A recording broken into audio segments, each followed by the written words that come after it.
यह अपन अपने बड़का से सिखाना पड़ेगा।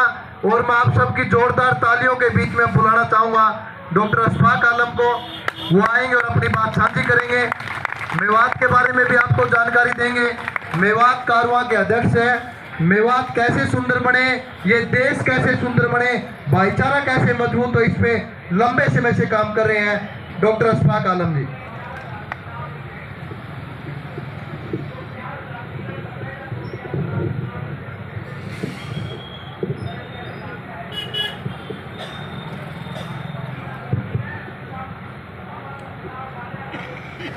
बहुत ही मान और सम्मान के लायक आज के इस सद्भावना पंचायत के अध्यक्ष मंडल, यहाँ तमाम सम्मानित किसान और अपने हक की मांग कर रहे हमारे तमाम कर्मचारी और उधर बगल में अपने हकों के लिए संघर्ष कर रही आशा वर्कर्स बहनें, आज हम सब लोग, मैं सबसे पहले हरियाणा के आप तमाम बहादुर और राष्ट्र से मोहब्बत करने वाले लोगों का शुक्रिया अदा करना चाहता हूं, धन्यवाद करना चाहता हूं कि आप सबने मेवात के शख्स को इसलिए बुलाया है कि सब इतिहास अभी बताना नहीं भी ज़्यादा चाहूँ तो एक बात करके अपनी बातों को आगे कहता हूँ। कई बार किसी शख्स को घर में, समाज में, पंचायत में या मोहल्ले में अगर बुरा घोषित करना हो तो उसके ऊपर तरह तरह के आरोप लगा दो, तरह तरह के झूठे सच्चे आरोप लगा दो। एक दिन जो आगे वाली नस्लें हैं वो समझेगी कि सही मानों में ये शख्स इतना आरोपित है। मेवात के साथ ये हुआ है। अगर आप भारत के पूरे इतिहास को देखेंगे तो उससे भी पहले मैं बताना चाहता हूं, भारत में सबसे पहली कुर्बानी अगर किसी को अंग्रेजों ने दी थी तो हमारे मेवात के फिरोजपुर झिरका के आखिरी नवाब शमसुद्दीन को 3 अक्टूबर 1835 में ही अंग्रेजों ने फांसी पे चढ़ाया। इतिहास यही नहीं रुकता। जब खानवा के मैदान में मैं एक ऐतिहासिक प्रसंग बता के सद्भावना की तरफ बढ़ना चाहता हूं, क्योंकि मेवात को समझने के लिए इसको समझना जरूरी है। खानवा के मैदान में राजस्थान के एक तरफ बाबर अपने लाखों फौजियों के साथ खड़ा था और इतिहासकार बताते हैं कि पहली दफा वो तोप लेकर के भी वहां आया था। वहां जब राणा सांगा लड़ रहे थे तो राणा सांगा ने आवाज दिया कि मेवातियों, मेवात के राजा हसन खां मेवाती, आज मैं संकट में हूं, आज एक भारतीय संकट में है, आज हमें जरूरत है कि राजा हसन खान मेवाती हमारे साथ आओ। राजा हसन खान मेवाती उस समय, आज जो राष्ट्रवादियत की हम लोग बात करते हैं, उस समय राष्ट्रवाद बहुत कुछ नहीं रहा होगा। उस समय धर्म बहुत बड़ी बात रही होगी, धार्मिक युद्ध हुआ करते रहे होंगे। एक तरफ बाबर, एक तरफ राणा सांगा ने आवाज दी और राजा हसन खान मेवाती, जो मेवात के आखिरी राजा हुआ करते हैं, मैं पढ़े लिखे कर्मचारी नौजवान भाई बहनों से खास को बहुत दिन तक इस इतिहास को आगे ले जाना है। राजा हसन खान मेवाती लड़ने के लिए राजा सांगा के साथ खड़े हो जाने में, उस समय बाबर ने एक चिट्ठी लिखी थी। हिसार पढ़े लिखे लोगों की जगह है, यहाँ 4 यूनिवर्सिटियां हैं। मैं हमेशा कहता हूँ कि आप में के पढ़े लिखे लोग खड़े हो और इतिहास को जानने की कोशिश करें। आज भी दिल्ली के नेशनल आर्काइव्स में वो चिट्ठी मौजूद है जो बाबर ने हसन खान मेवाती को लिखी थी। बाबर ने लिखा था, हसन खान मेवाती, तुम भी मुसलमान हो, हम भी मुसलमान हैं, तुम भी मोहम्मद साहब को अपना नबी मानते हो, हम भी मोहम्मद साहब को अपना नबी मानते हैं। तुम कुरान पढ़ते हो, हम कुरान पढ़ते हैं। तुम्हारा कलमा ला इलाहा इल्लल्लाह है, हमारा कलमा ला इलाहा इल्लल्लाह है।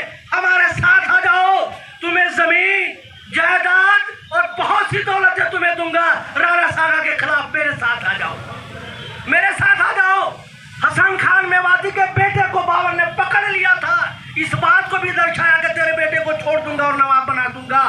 ऐसे में उस चिट्ठी का जवाब जो लिखा गया था वो नेशनल आर्काइव्स दिल्ली में मौजूद है। लिखा मेवातियों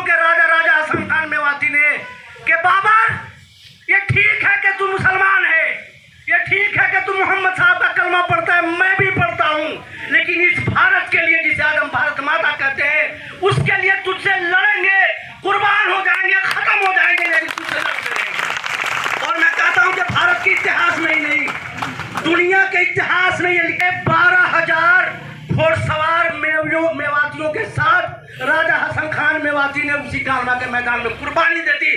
दुनिया में इसकी मिसाल नहीं, दुनिया में इसकी मिसाल नहीं है कि 12,000 लोग एक दिन में लड़ते हुए किसी दुश्मन से शहीद हो गए हों। ये मेवातियों ने शहादत दी थी। यह है हमारा इतिहास का एक हिस्सा। देश जब बट रहा था, देश जब बट रहा था, उस समय लोग पाकिस्तान जा रहे होंगे, आप सब लोग उसको झेले हुए हैं। आज बंटवारे का की पूर्व संध्या का एक बड़ा दर्दनाक दिन है। उस मौके पर तमाम मेवाती गांधी ग्राम अब कहते हैं उनसे घासेड़ा में जमा हुए। हमारे मेवात के, हमारे हरियाणा के भी बहुत से उसमें लोग मौजूद थे। विशेष रूप से चौधरी रणवीर सिंह जी वहाँ मौजूद थे, जो संविधान सभा के सदस्य हुआ करते थे। गांधी जी के साथ ग्राम सभा घासेड़ा में गए और उन्होंने आश्वासन दिया कि मेवातियों, ये भारत तुम्हारी धरती है, इसकी जमीन में तुम्हारे बुजुर्ग दफन हैं, यहाँ की दरगाहें, यहाँ की मज़ारें, यहाँ की मिट्टी की खुशबू तुम्हारे दिल और दिमाग में रची बसी हुई है। इस देश को छोड़ के मत जाओ। मेवातियों ने उन पर, हरियाणा के नेताओं, गांधी जी और सभी नेताओं की बातों पे भरोसा किया और भारत में रहने को तरजीह दिया, पाकिस्तान को लात मारी। हम वो मेवाती हैं, हमारा यह इतिहास है। लेकिन मैं उस तरफ पढ़ना चाहता हूँ कि आज नफरती लोगों की निगाहें मेवातियों पर क्यों है। सीधे मैं आता हूँ उस बात पर। उससे पहले मैं एक बात कहना चाहता हूँ कि मेरी बातों के किसी बात से आपको अगर इख्तलाफ हो, हमारी आज की इस बातों से आपको एतराज़ हो, तो मेरा मोबाइल नंबर है 98 122 039 66। आप फ़ोन करके मेरा मेल लिख सकते हैं और आप अपना विरोध जता सकते हैं। आपके साथ मैं सौहार्दपूर्ण वार्ता के लिए हमेशा अवेलेबल रहूँगा, यहाँ अवेलेबल रहूँगा, हरियाणा अपने हिसाब में अवेलेबल रहूँगा। जब यह हुआ देश बटा, वहाँ तक की बातें हमने सुनी। मेवातियों पर नफरती लोगों की निगाहें क्यों हैं? इतिहास बताता है, और इतिहास बताने के साथ साथ अभी जब ये मुद्दा हुआ, जब आप सुना पिछले दिनों यात्रा पे हमला हो गया, यात्रा पे हमला हो गया, मैं ये बताना ज़रूरी समझता हूँ, पढ़े लिखे लोग बहुत बैठे हैं हमारे किसानों के साथ। ये यात्रा क्या थी? मेवात में जो यात्रा है, इसको समझना ज़रूरी है कि खबर वालों ने कहा कि ब्रिज 84 की जो यात्रा होती है उस पर हमला हुआ। माफ़ करेंगे, जानना बहुत ज़रूरी है कि ब्रिज 84 कोर्स की यात्रा जारी थी, अभी उसका स्वागत होता रहा है। बहनों के रहने, खाने, पीने, चलने वालों को तमाम सुविधाएं दी जाती रही और दी जाती रहेंगी, ये रुकेंगी नहीं। मोहब्बत की ये प्यार मेवात में नहीं रुकने वाली है। अभी हमारे जो लोग आस्था रखते हैं, कांवड़ लेकर के बरसों से मेवात से गुजरते हैं, बताओ अगर आपने सुना हो कि किसी एक कांवड़िया को किसी एक मेव ने एक पत्थर भी मारा हो? कोशिश करते हैं, केले वगैरह जो भी होती है, प्यार से, मोहब्बत से, कभी कोई बात नहीं हुई। अचानक ये क्या हो गया?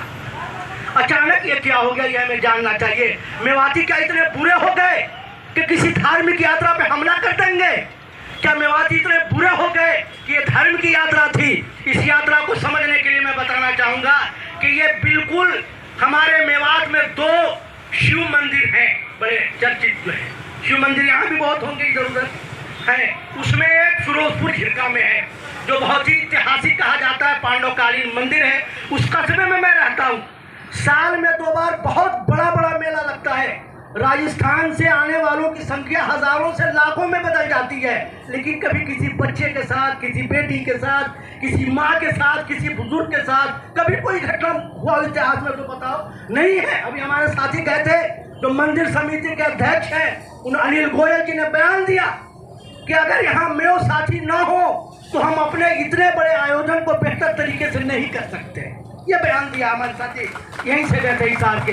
तो होता है, कभी कोई बात नहीं हुई। ये यात्रा 3 साल पहले शुरू हुई, कुछ लोग गए पहले साल, और क्यों शुरू हुई ये जानना जरूरी है। 2020 में हमारे साथी बताएंगे समय भाई, लेकिन मैं शॉर्ट में बताऊं कि 2020 में बहुत कोशिश हुई कि मीडिया के माध्यम से मेव और दलित समाज को भिड़ाने का काम किया जाए।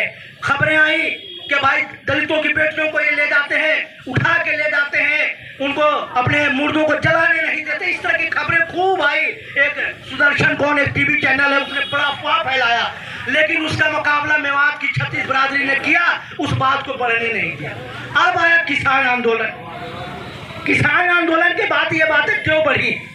किसान आंदोलन से ये हम लोगों पर जो सरकार की निगाहें हैं या जो लोग हैं इसको नफरती लोग, वो किसान आंदोलन से मेयों के खिलाफ ज्यादा हुए हैं। मैंने पिछले दिन कहा था वो इसलिए हुए कि जब किसान आंदोलन, बहुत अच्छी बात कही कि कर्मचारी सिर्फ कर्मचारी होता है, न हिंदू होता है न मुसलमान होता है, मजदूर सिर्फ मजदूर होता है, वह हिंदू और मुसलमान बाद में होता है, किसान सिर्फ किसान होता है, उसका धर्म बाद में होता है कि वह किस पूजा पद्धति को अपनाता है।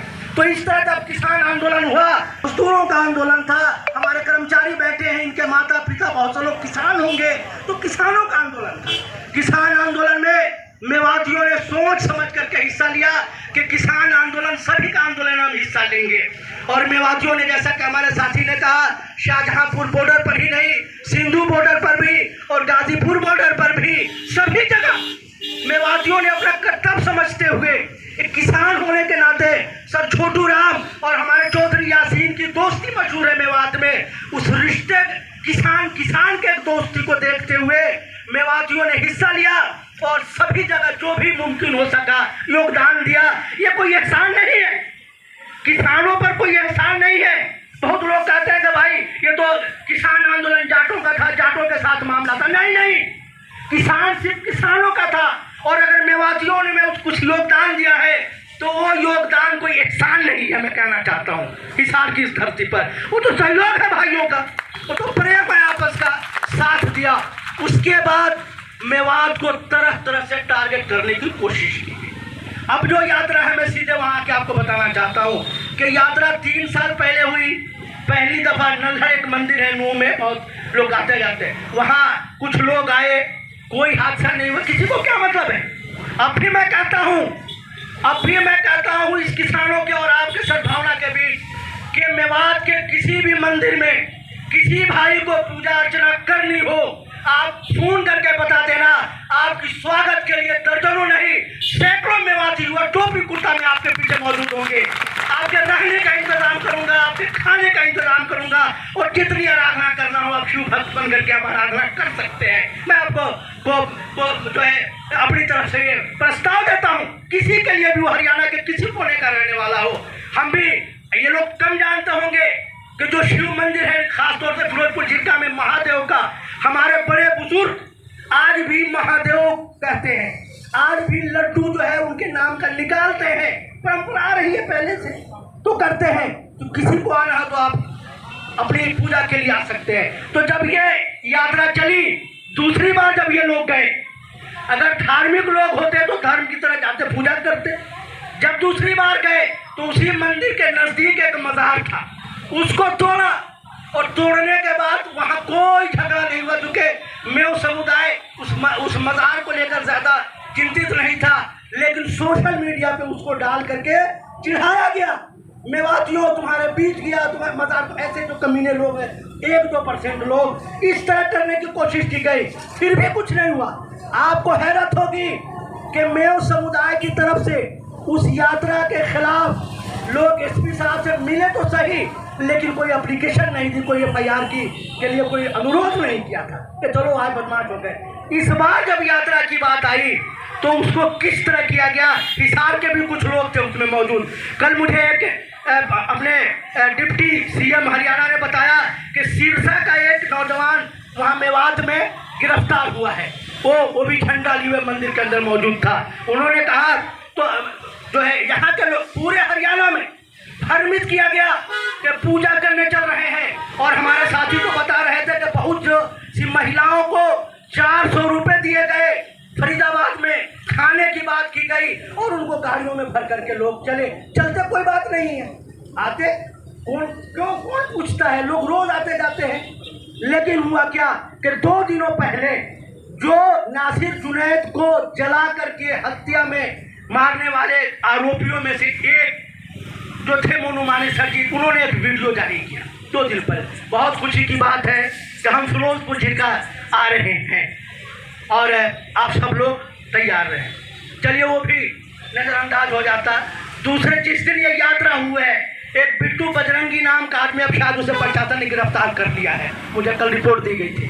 तो बिट्टू बजरंगी ने कहा, वो शब्द आपने सुने हैं कि नहीं सुने हैं, उसने कहा कि मेवात के हमारे रिश्तेदारों, तुम्हारा जीजा यहाँ आ रहा है, तुम्हारा जीजा आ रहा है, स्वागत के लिए तैयार रहना। ये मत कहना कि भाई जीजा आया और बता करके नहीं आया। ये हुआ।